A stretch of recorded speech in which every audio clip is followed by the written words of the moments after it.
This woman can never travel on an airplane, but it's not because she's banned from flying.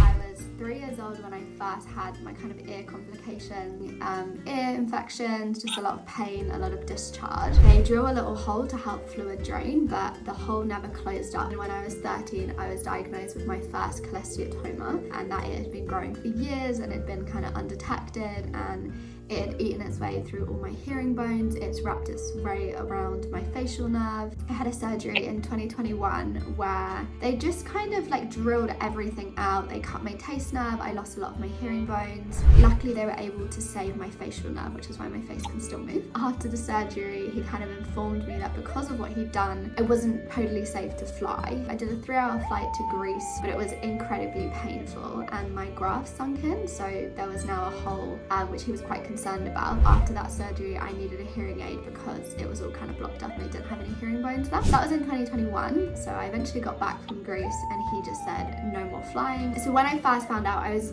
initially super disheartened, and my kind of lifestyle had a massive shift. A big part of my personality is traveling. I love experiencing new countries. I love kind of pushing myself out of my comfort zone and doing the kind of abnormal. And obviously as a yoga Pilates reformer instructor, it's super fun to like go to different countries and teach. Even though Bethany was banned from flying, she still did not give up on her love of traveling. So I decided to get a boat and travel to New Zealand. Solo traveling across the world was pretty crazy. Actually, a couple days into my journey, my 4-year relationship ended. I was currently already like going through a breakup. I was having this massive sort of mindset shift with myself, figuring out who I was, but it really surprised me. And I think the journey kind of across the world made me realize that I'm a lot stronger than I thought I was. I realized the more I shared my story, the more welcoming and understanding people were. I spent a lot of the journey by myself, so it really set me up starting like a new life by myself, which was very different to what I'd kind of envisioned with my ex-boyfriend. Despite going through so much, Bethany still has a very positive outlook on life.